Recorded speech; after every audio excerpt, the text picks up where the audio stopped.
नमस्कार, मैं हूं आमोद श्रीवास्तव। आज के इस चिंतन का विषय है गौतम और अहिल्या। कैसे आते हैं श्री राम। अपने युग की सबसे सुंदर स्त्री थी वे, जितनी सुंदर उतनी ही विदुषी भी। आस पड़ोस की स्त्रियां कहती, इन्हें तो ब्रह्मा ने अपने हाथों से स्वयं बनाया है, ये ब्रह्मा की ही पुत्री हैं। वे सब ठीक ही तो कहा करती थी। उन्होंने जिस ऋषि का वर्ण किया वे भी अपने युग के श्रेष्ठ विद्वानों में से एक थे। दोनों में बेहद प्रेम था, न्योछावर थे एक दूसरे पर। जीवन के हर पथ पर संग चलने का वचन निभाते लोग तपस्या के लिए बैठते तब भी संग ही बैठा करते थे दोनों। प्रेम का चरम छू लेने पर या तो वैराग्य मिलता है या वियोग।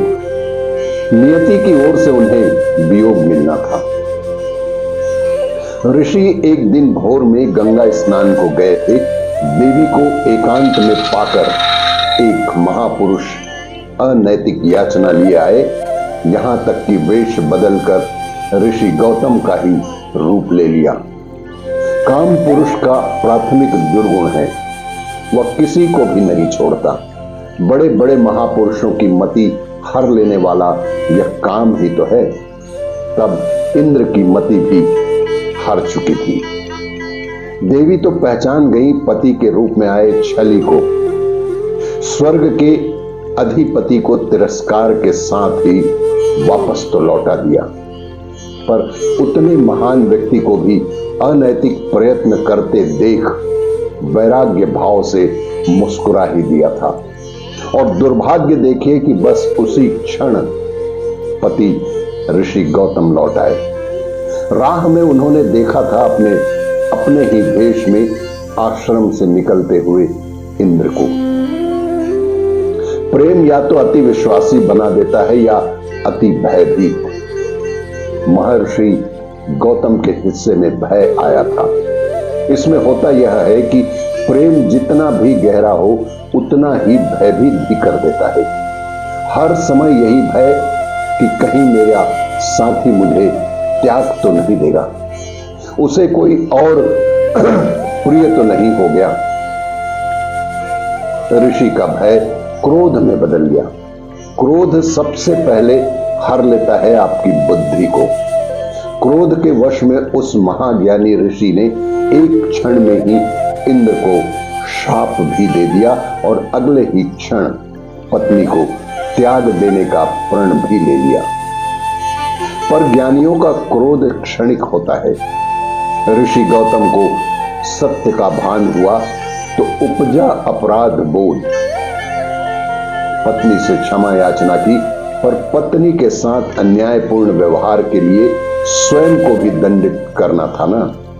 तो स्वयं के लिए दंड निश्चित किया कि प्रेयसी से दूर रहेंगे तब तक कि जब तक राम ना आ जाएं। जी हां, प्रेयसी से दूर तब तक रहेंगे कि जब तक राम ना आ जाएं।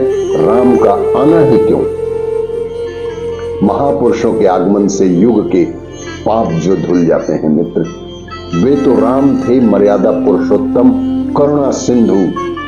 उधर पति से तिरस्कार पाकर जड़ हो गई थी अहिल्या, पत्थर की हो गई थी अहिल्या। विश्वास ही नहीं होता था कि इतने अविश्वासी हो जाएंगे उनके पति। एक निर्दोष को ऐसा दंड, एकाएक जैसे पत्थर सी हो गई थी अहिल्या। दोनों के तप का स्वरूप बदल गया। ऋषि अपने आश्रम को छोड़कर सुदूर वन में तप के लिए प्रायश्चित करने चले गए और पत्नी उसी आश्रम में एकांत वास कर अपने प्रेम का साथ निभा रही थी। दोनों की साझी प्रार्थना बस इतनी ही थी कि राम आए, राम आए, राम आए, कि उनके आने से मुक्त हो जाएं हम। उनका रोम रोम राम के लिए रो रहा था, तरस रहा था जैसे। जाने कितने बरस बीत गए, जाने कितने युग बीत गए, राम को ढूंढते ढूंढते गौतम और अहिल्या भी बुद्ध हो गए थे। गौतम और अहिल्या बुद्ध हो गए थे कि एकाएक एक दिन उन दो राजकुमारों को लेकर अनायास ही उस परित्यक्त कुटिया की ओर मुड़ गए महर्षि विश्वामित्र। जैसे कह रहे हो कि मुक्त हो जाओ देवी, तुम्हारी तपस्या अंततः खींच लाई उस युग पुरुष, उस मर्यादा पुरुषोत्तम राम को। राम यूं ही नहीं आते मित्र, उनके पीछे किसी ऋषि गौतम और अहिल्या की लंबी तपस्या होती है, तब राम आते हैं। राम ऐसे ही नहीं आ जाते। आपको ये मेरा वीडियो अच्छा लगे तो लाइक करें, शेयर करें और लाल बटन दबाकर सब्सक्राइब अवश्य करें। साथ ही बेल आइकन दबाना बिल्कुल ना भूलें।